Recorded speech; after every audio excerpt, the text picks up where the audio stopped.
It works.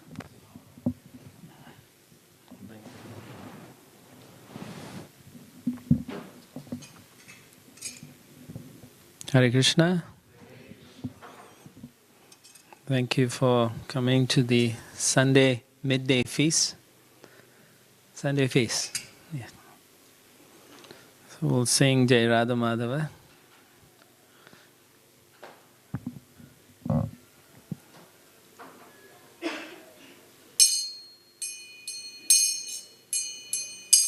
Jaya Radha Madhava Kunja Bihari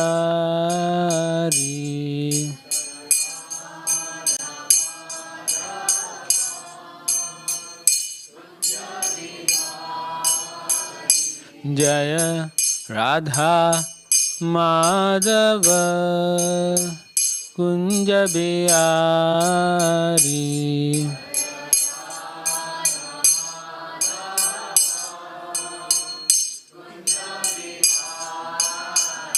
Jaya Gopi Jana Vallabha Girivaradari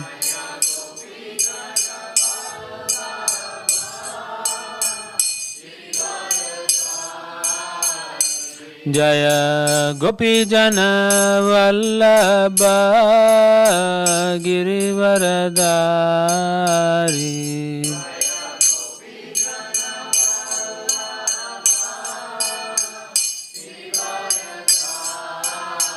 Yashodanandana Brajajana Ranjana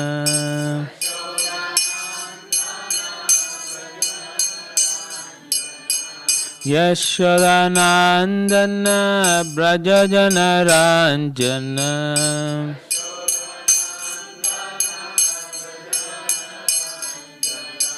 Yamunatira Vanachari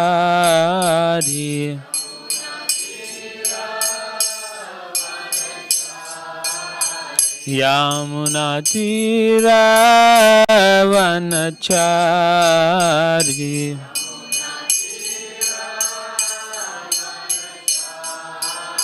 Jaya Radha Madhava Kunja Bihari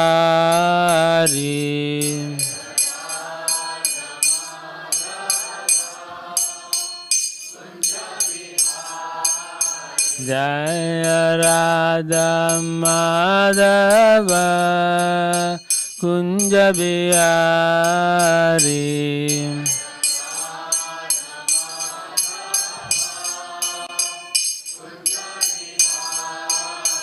Jaya Gopi Jana Vallabha Girivaradari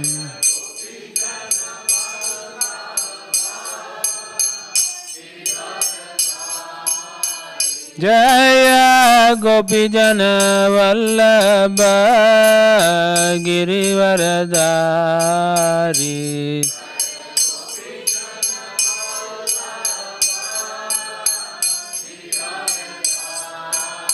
Yashodanandana Brajajana Ranjana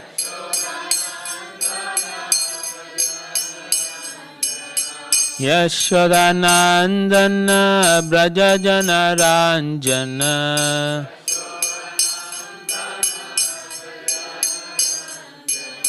Yamunatira Vanachari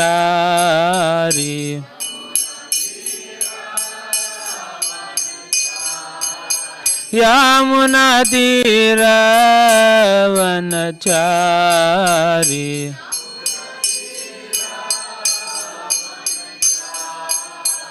Jaya Shri Krishna Chaitanya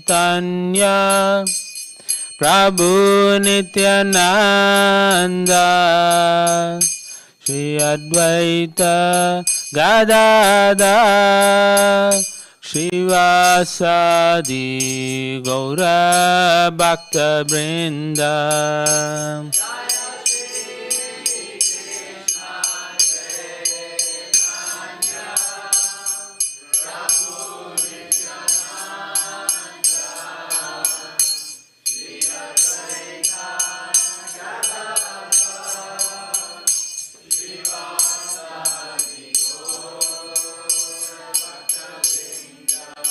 Jaya Shri Krishna Chaitanya Prabhu Nityananda Shri Advaita Gadadhar Srivasadi Gaura Bhakta Vrinda.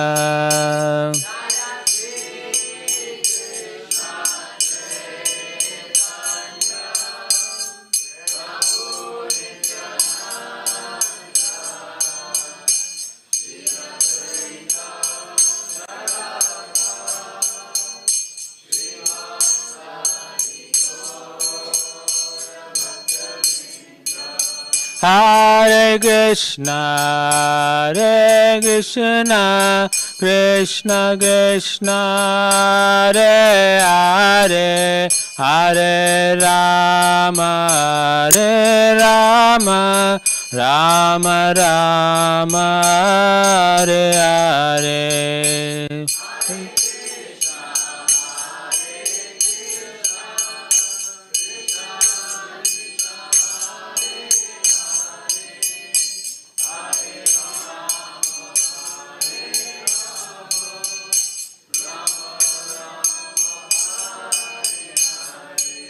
Hare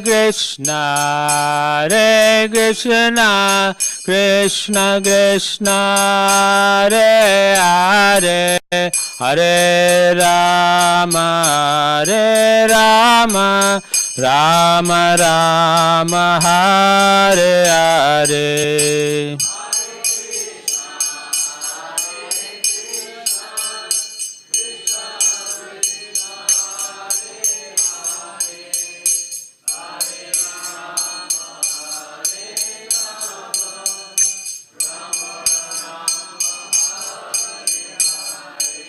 Hare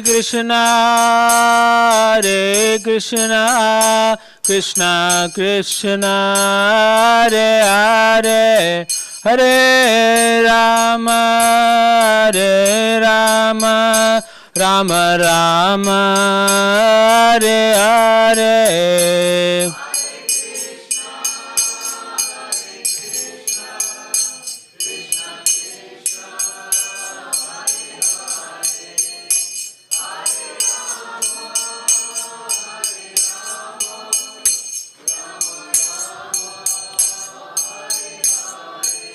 Hare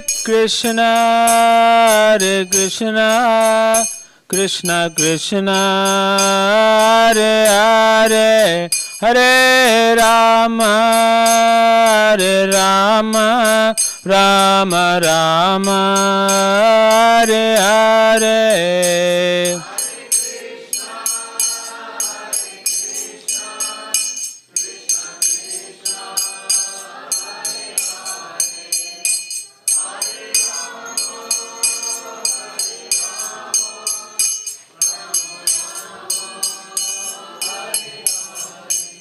Hare Krishna, Krishna Krishna, Hare Hare, Hare Rama, Rama Rama, Hare Hare.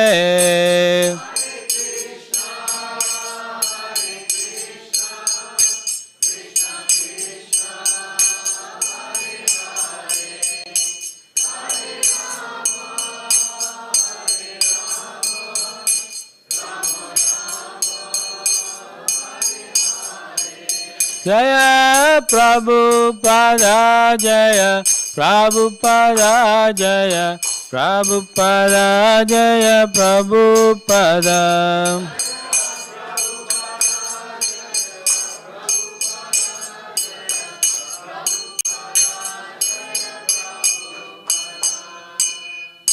Jaya Om Vishnupada Paramahansa Parivacharya Astuttara Shishimad His Divine Grace A.C. Bhaktivedanta Swami Srila Prabhupada Ki.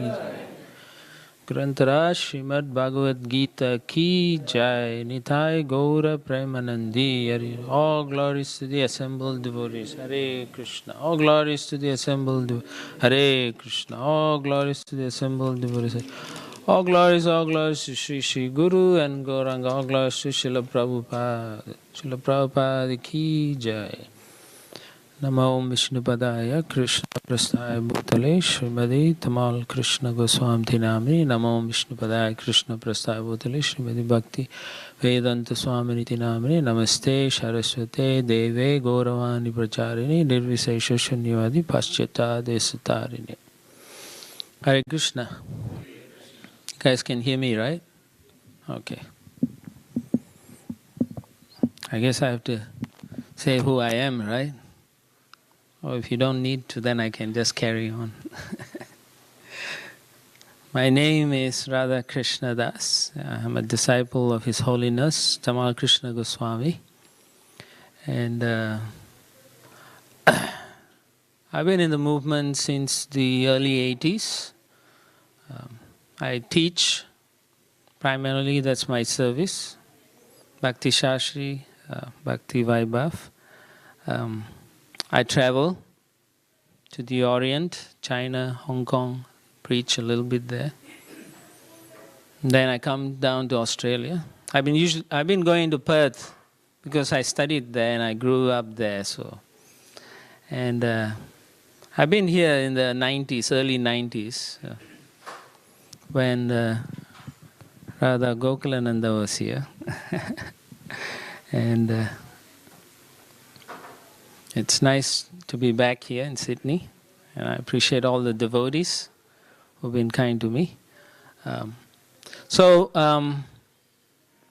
like to thank you all once again for coming. It's nice on a Sunday afternoon. Most places they have it in the evening, I think. Yeah. It's a pleasant change to have it in the afternoon, and it's also a challenge for many of you. You may be having different activities, or you may just want to have a free day on a Sunday, but then you have sacrificed that and come here. So I'd like to extend that and thank you for doing that. You could be watching footy, right? Yeah. But you're here, so, I salute to you, all of you, for coming and taking that stand. Now, coming to temple is actually very beneficial, very, very beneficial. So in a lot of scriptures, in many of our Vedic scriptures, it says, simply by coming to see the Supreme Personality of Godhead, you get so much unlimited benefit. They can't even describe it. They say it's unlimited. And so, you gain so much simply by coming today. And just imagine if you come every day. You would accumulate so much benefit that you don't know what to do with it. So you have to give to others. Which is what our Krishna consciousness movement is all about. So our teacher, our Acharya, Srila Prabhupada, he brought that. He had so much bhakti or devotion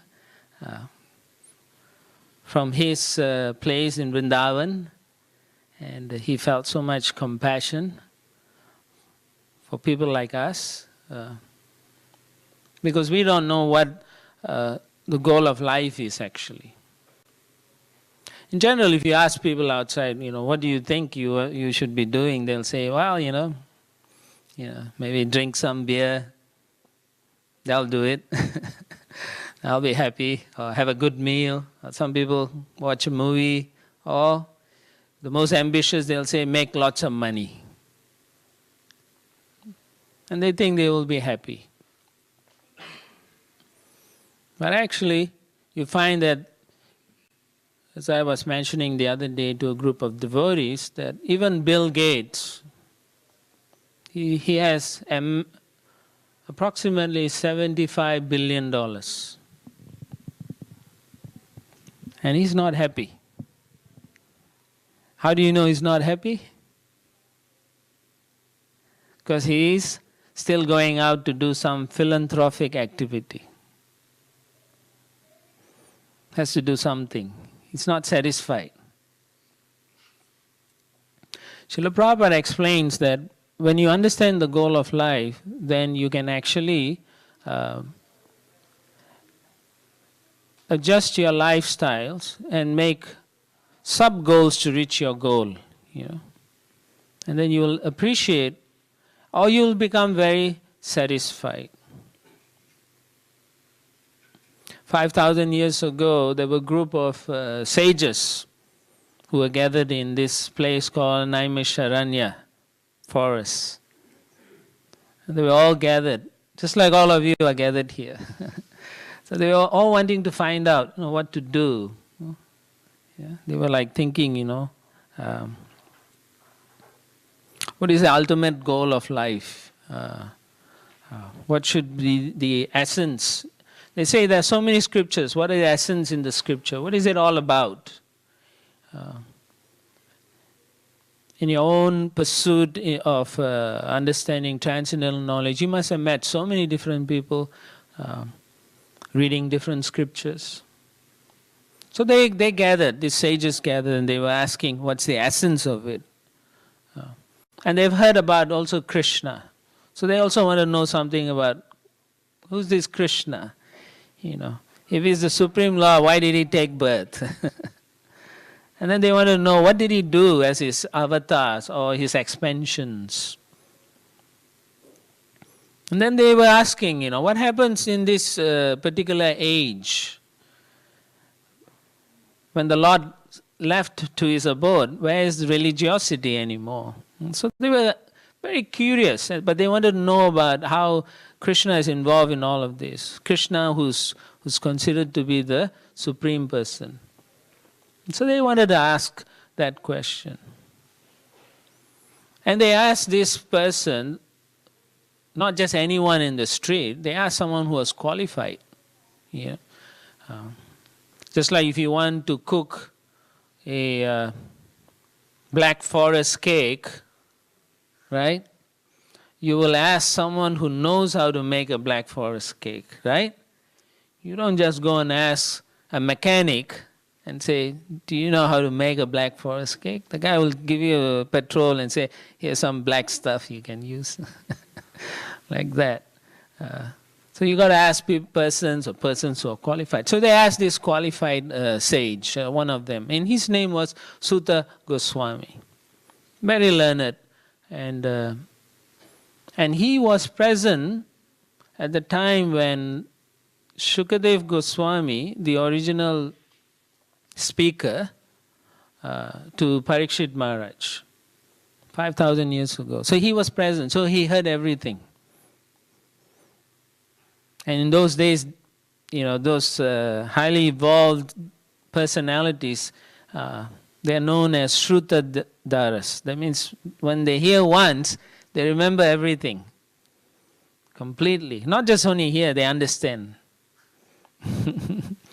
Like when we hear something, we have to think about it, we have to go and contemplate, and then we will argue, and then finally, if we accept it, then we'll say okay. And still, but we may still argue.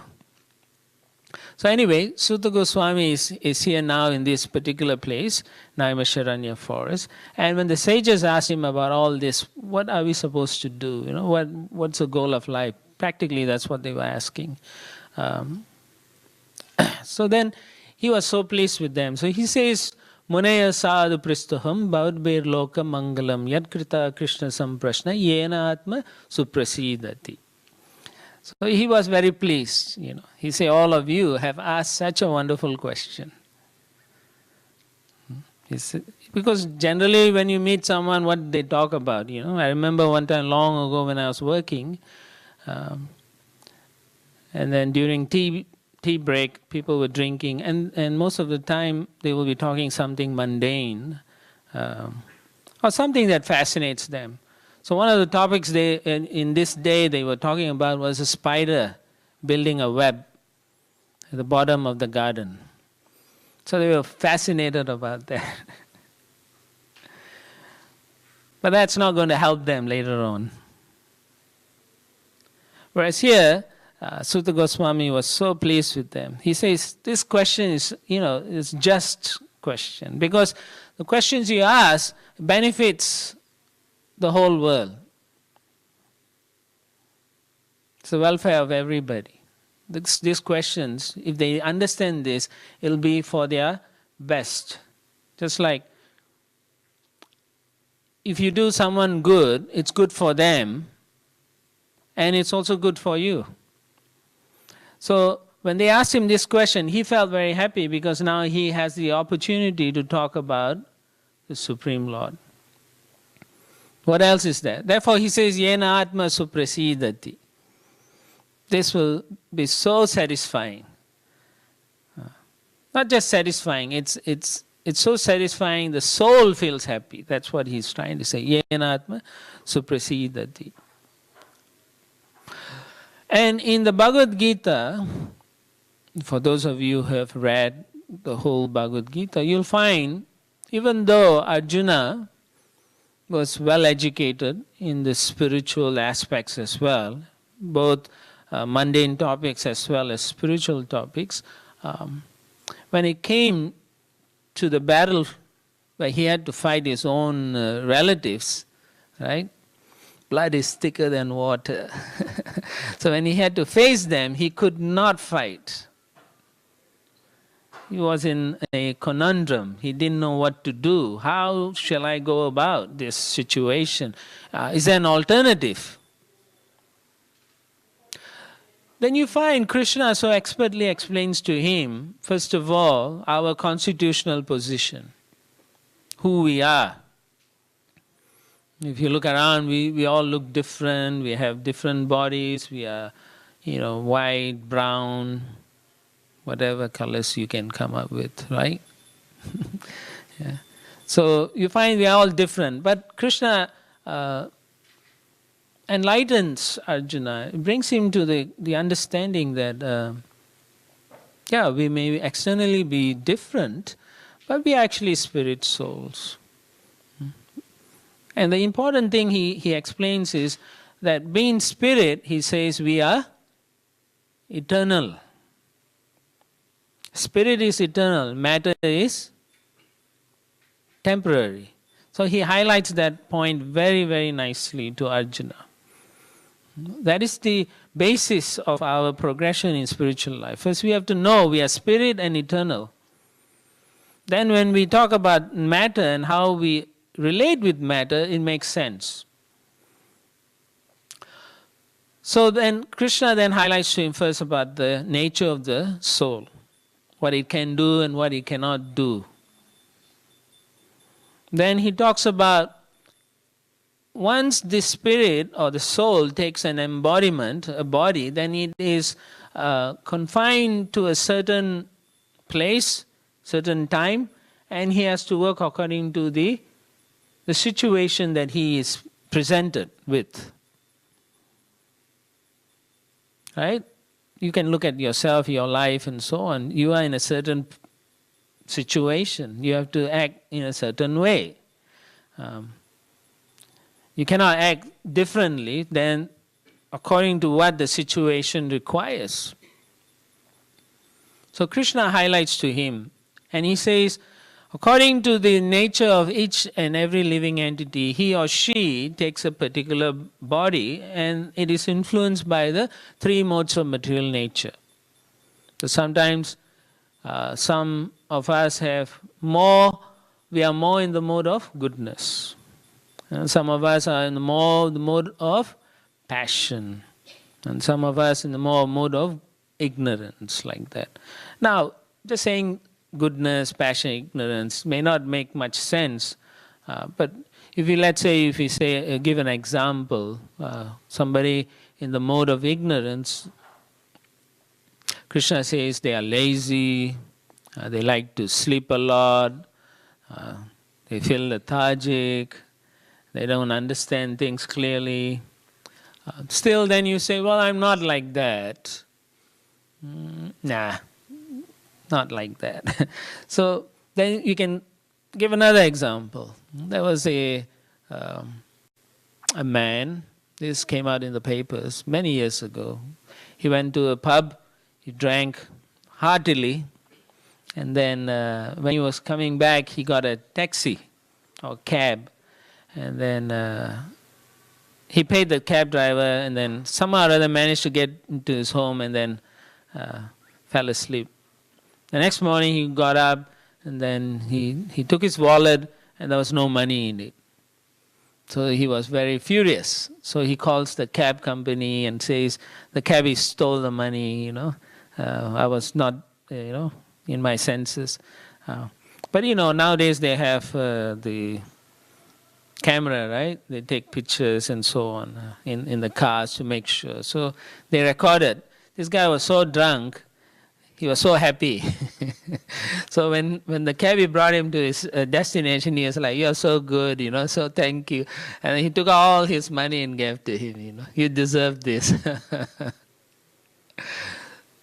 So in hindsight, then we say, how is that, this, what happened? So this is like mode of ignorance. You're covered, your intelligence is covered, you don't understand what's happening. What happened before, what's going to happen next, you don't think about it.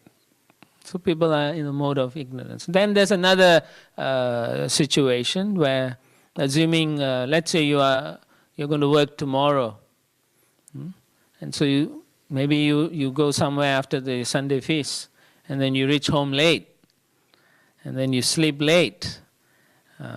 Then when the alarm goes, you don't get up. But you get up anyway, and then you find out, then you say, "Oh, I'm an hour late for work." And so you rush.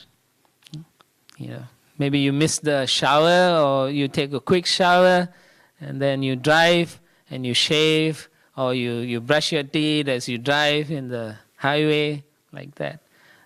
Or you rush down to catch a bus or a train. And then you go to your office, and then you see that you forgot your files, your briefcase or something, because you were rushing. Have it ever happened to you? When you rush, you forget something, right? I go through so many airports in security, so that sometimes your flight is late, you rush. I've left my computer case and rushed to the gate, only to realize, what happened, Yeah, so that's mode of passion, yeah. Mode of goodness is when you are very peaceful, when you're able to understand things with good intelligence, able to compare, contrast, and come up with some proper decisions like that. Philosophers, they are considered to be in the mode of goodness. Yogis, I'm not sure about the yogis in all those yoga studios. They're kind of yogis. You can say they're pseudo-yogis. They do some aspect of the yoga, but then they don't follow another aspect of it. Generally, those in the mode of goodness don't indulge in drinking alcohol. They live a clean life. They probably are like vegans and vegetarians. And they try to live a very pure, simple lifestyles.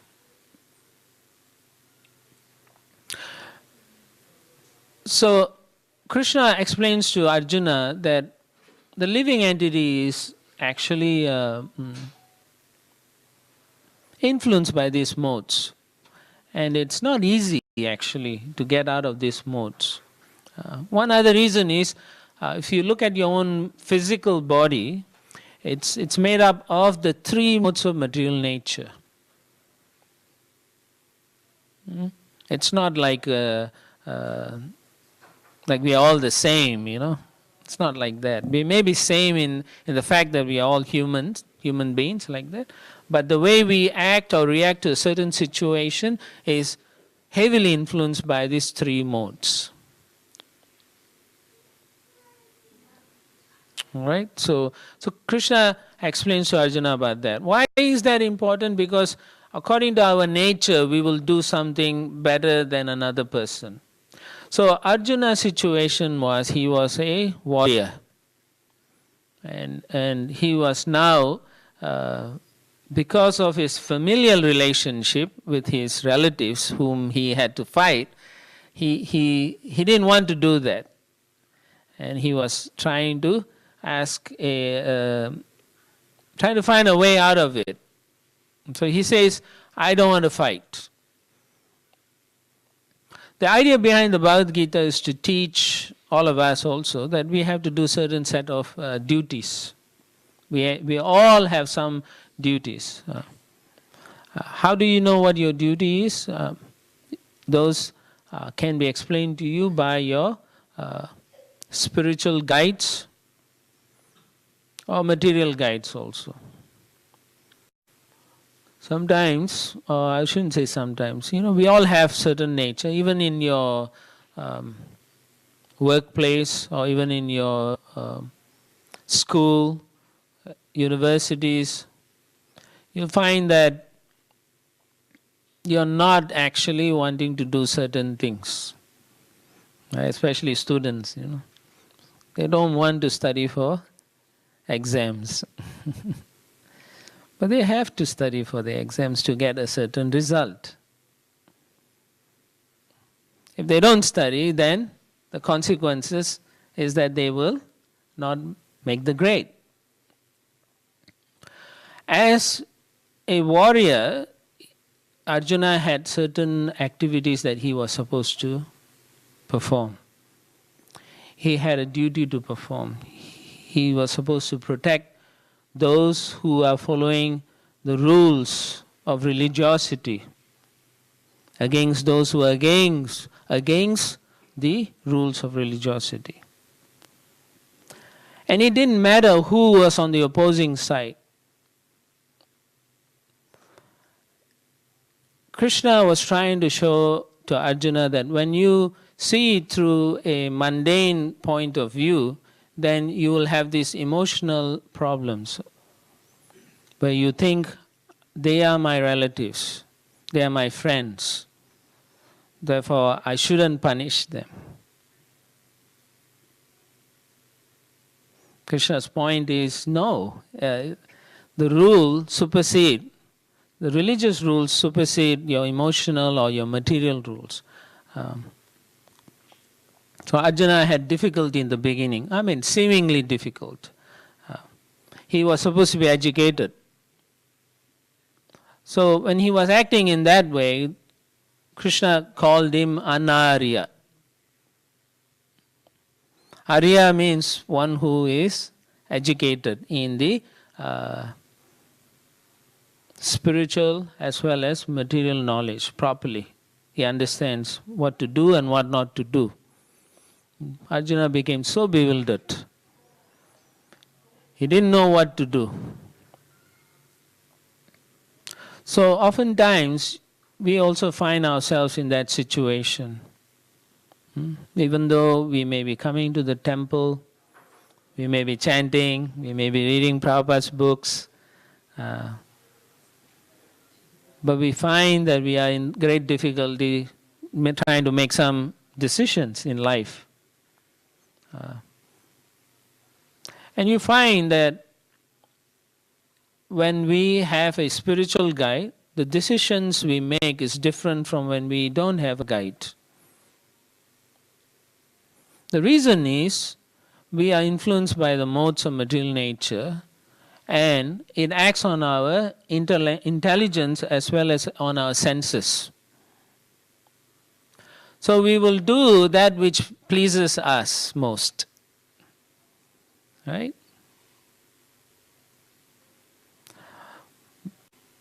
But when we follow spiritual rules, sometimes the decision is not so easy. It makes us don't want to do those kind of activities, which is what Arjuna was facing. So to clear him, to make him come to a stage where he is able to actually act properly, Krishna had to talk to him about the nature of the soul, the duties a person has according to his position in society. If he or she doesn't do, they have some reactions. And we know that as karma. So there's good karma, there's bad karma. But Krishna says, even if you do good, you are bound in this material world. If you do bad, you're also bound in this material world, Arjuna. Yeah? Both situations are not healthy for the spirit soul. Because, remember, we are, as I mentioned earlier, we are spirit in nature. And therefore, this place is not our original place. Srila Prabhupada mentions many times that this world, when Krishna created this particular place, he created not to punish us actually. That wasn't the reason. It is to educate us, to learn our true nature. That we are spirit in nature, that we have a relationship with Krishna in the spiritual world. And this particular life that we lead here is just temporary. It's like he mentions this, the nature of this world is dukhalayam ashashvatam. Dukkha alayam. Dukkha means place of misery, ocean of miseries. This morning, one devotee was very nicely explaining. Everywhere, even if you turn on the TV, the news is negative. You walk outside, it's just full of problems everywhere, right? In Sydney, every year, I was talking to one devotee. The rent prices go up. It's so hard to, rent a place. I was in Hong Kong, and the devotees there, they live in a house, or they call it apartment, and it's like maybe 15 feet by maybe maximum 20, 15 by 20. That's considered big. And in that space, they have a room, a toilet and shower, and a kitchen.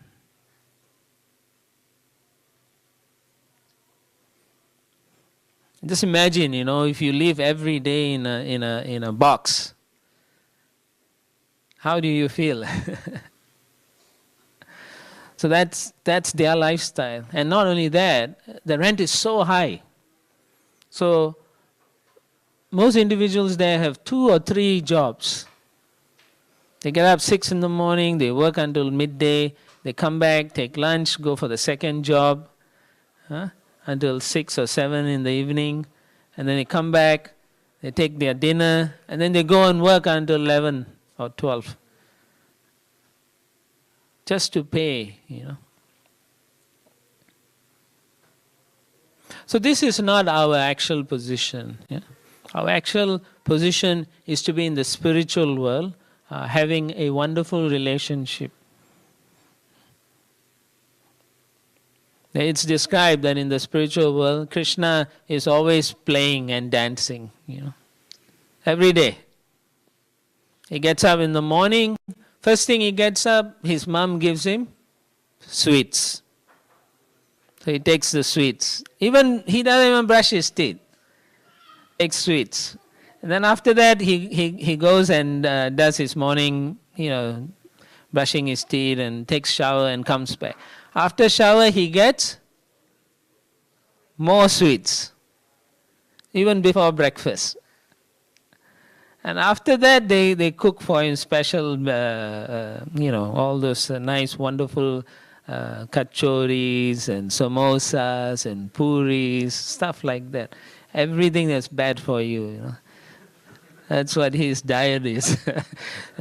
Thick condensed milk and fruits, juicy, very opulent. He eats that. And after that, he takes a little bit game time with his cowherd boys. And he plays a little while, and then his mother calls him again, and then guess what? He gets more sweets. He eats some more, and then once he has finished that, then he says, okay, the lunch box. Then he gets his lunch box. He gets his lunch box, then he goes out and says, hey, let's go. So they go to the forest. But there's different pastime. Before he reached the older age, and he used to only herd the calves. So once he was older, then he was allowed to go outside of his into the forest. Before that, he cannot go to the forest. He can only stay close by.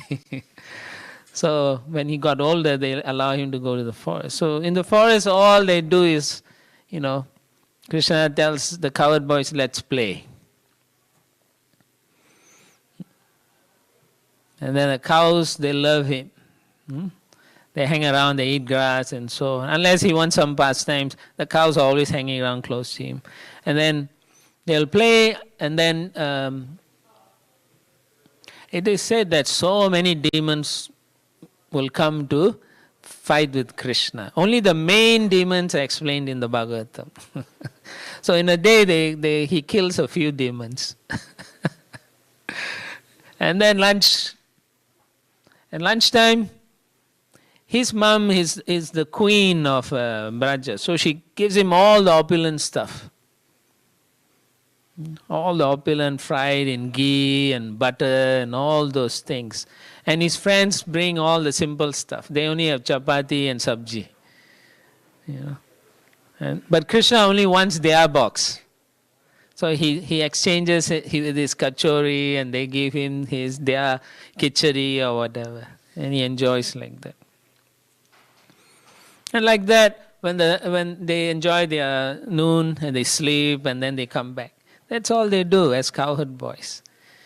And then in evening, when everyone is about to sleep, Krishna goes out and then he plays with his cowherd girls. So this is the way life is in the spiritual world, 24/7. Just simply enjoying the relationship with Krishna, enjoying that relationship. But in the material world, what we do? You work so hard, right? You work so hard to give it away back to the government, the insurance companies. It's a big scam, no? All the insurance companies. Biggest scammers, biggest cheaters. You give all your money, and then when you claim insurance, they'll raise your premium. And you are willingly, yeah, sure, take.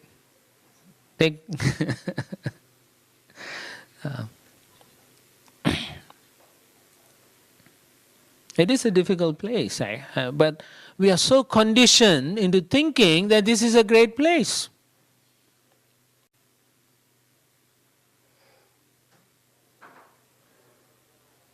Right? It's such a great place. If only I get this, I'll be happy. Oh Krishna, just give me this. Just give me this. I won't ask you anything. But Krishna is smart also. He'll give you something and he'll give you something else also. He'll give you what you want, if you want really badly, but he'll also give you some problems with that. You may say, why does he do that? Because this is a place to learn. To learn that this is not your place. You somehow or other you have come here.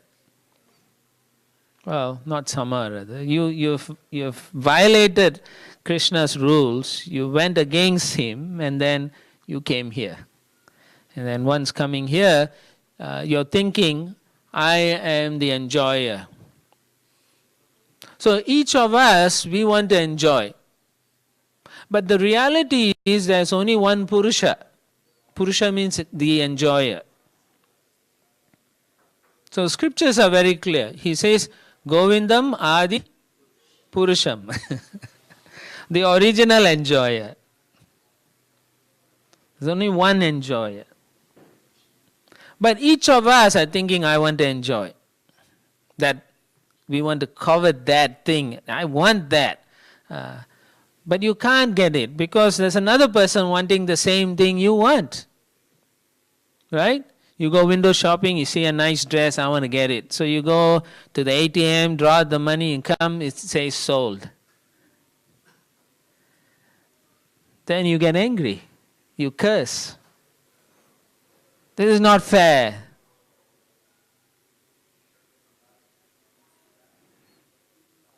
This is the material world. That is why sometimes in the train stations or on the train they put signs, this seat is reserved for the elderly. Right? Or the underprivileged and pregnant mothers like that. Why they have to tell that? Why aren't people having common sense? Right? In some countries they put signs saying, please do not spit.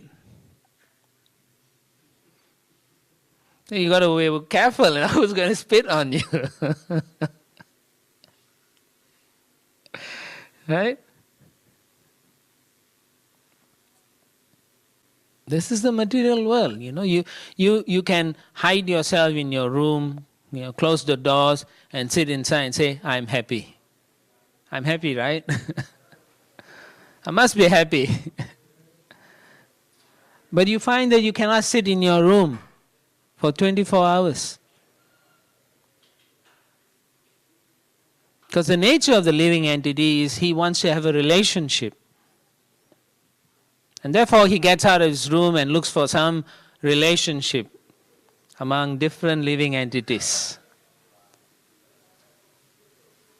So when you can't have a good relationship with someone, you turn to animals. No, it's true. You can't have a relationship. Every time they have a relationship with a person, it ends up with fighting with them. So then they have a dog or a cat. And you may say, well, I don't believe it. I've met people who say, this is my son. And I'm like, you sure? Yeah, this is my son. Well, he's like my son, It's like a dog, I was explaining the other day, that in years to come, you'll find there will be people with placards, banners saying equal rights for animals. And they will say, I want to marry a dog. I'm not joking, you'll see in churches and so. So do you take this owl to be your whatever? Then the owl will go, ooh, ooh. It's a fact. Things are getting that way. And still we are all pretending, okay, life is good, it's okay, all I have to do is just do this day and once I retire, everything will be fine, I'll get my superannuation. By the time you are about to retire, they will raise the retirement age to 90 or 95.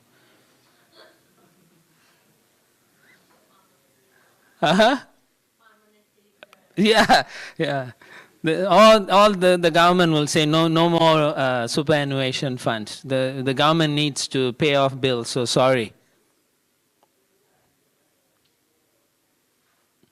When we are very intelligent, you will see all these symptoms within your existence in this world. You will see that and you'll realize this is not really the best. Even if you have nice facilities, you'll find that you cannot be completely satisfied. Which is why the sage said, Yenatma suprasidati. You can never be completely satisfied unless you connect with your spiritual nature. So he therefore says, Savai pumsam paro dharmo yato bhakti adhuksaja haitukya pratiyata yayatma suprasidati. He says, for the human being, paro dharma, the topmost duty is to perform devotional service. And he says the devotional service you do to the Supreme Lord should be for His pleasure. Ahaituki apratihata. Then you will feel happiness. You may still doubt it. But I say, if you, let's say, I don't know how much service each of you do, but if you, let's say you simply serve a meal, instead of bringing the plate, you go behind the other side of the counter and you serve. And when you serve them and you see how happy they are, you feel great pleasure. Better still, why don't you go and cook the meal? Why don't you cook the Sunday feast? Make a target and say once a month or once a year I want to cook the Sunday feast. I want to learn how to cook for Krishna. Or I want to bring someone first time to Krishna, to the temple. You find when they come and they see the beautiful deities, the beautiful place, the temple, they're like so happy and you feel happy. And they'll say, thank you so much. They'll feel so happy. And you can tell them, this is like your home. Actually, this is your home. But you can tell them, this is like your home. Please, come anytime. You can sit and meditate. No one will disturb you. Right? You guys don't disturb people when they come and sit down here, right? Right? Yeah. So they'll feel, these people are so nice. Actually, there's no love out there, I'm telling you. So when a devotee approaches someone out there, gives a book and speaks nicely to them, they are attracted. Many times when I'm distributing books, people will say, why are you always happy? I'm like, really?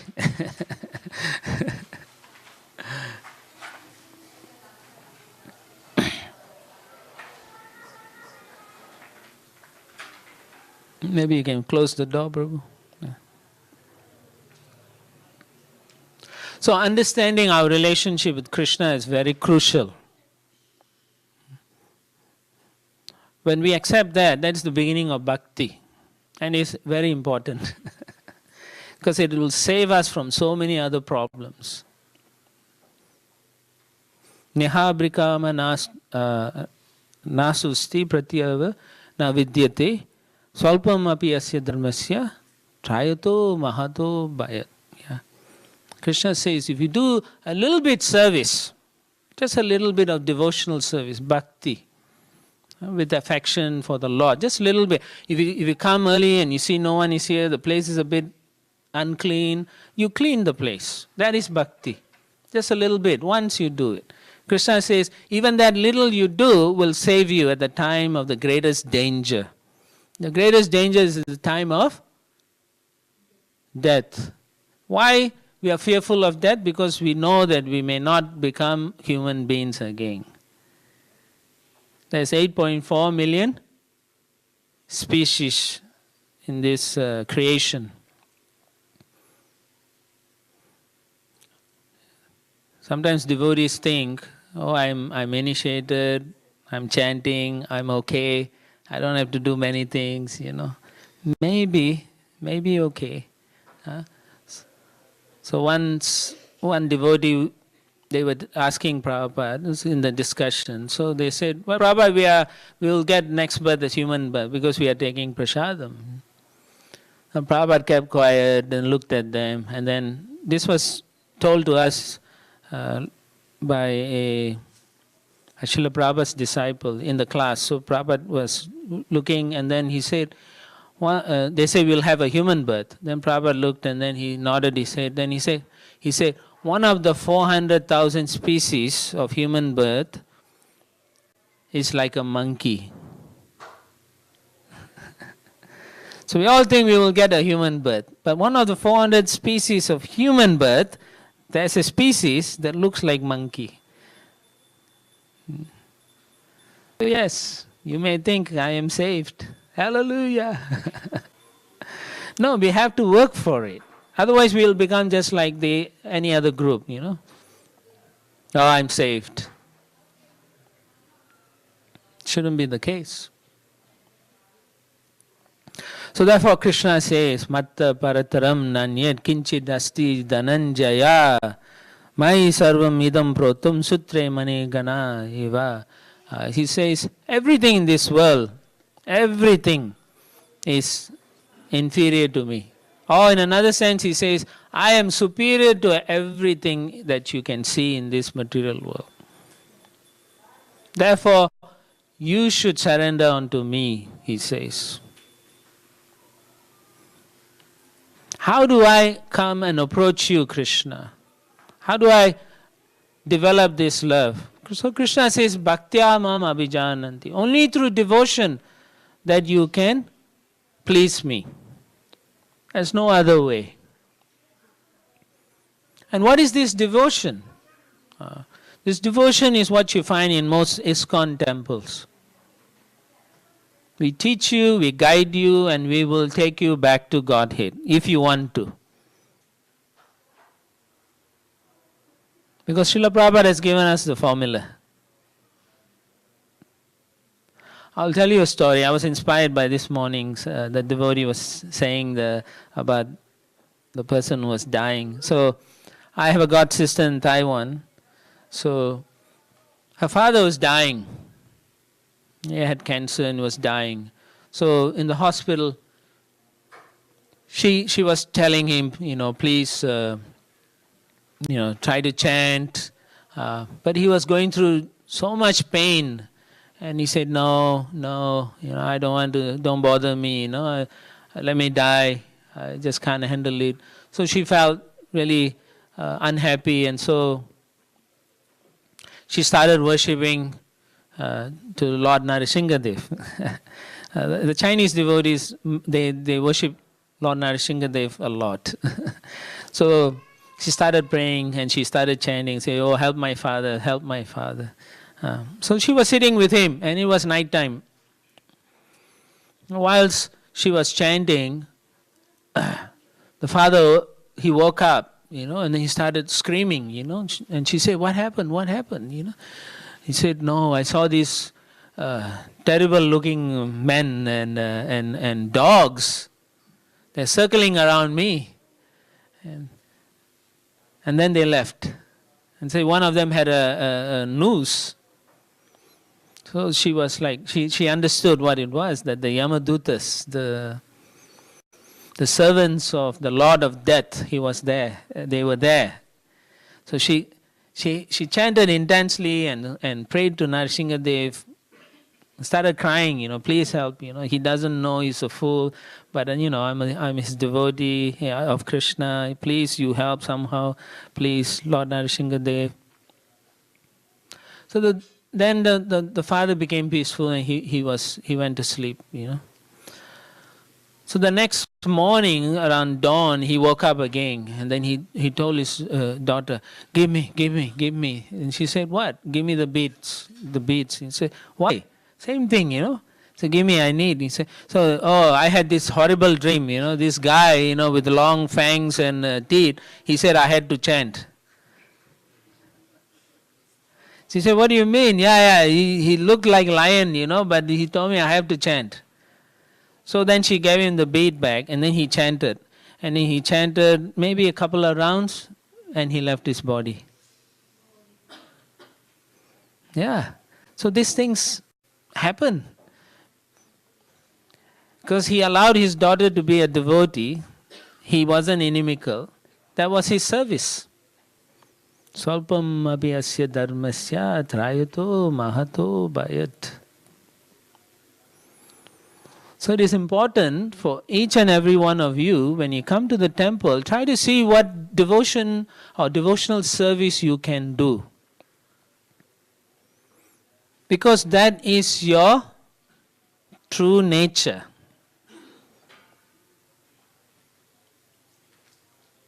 So I'll stop here. Thank you very much. Srila Prabhupada ki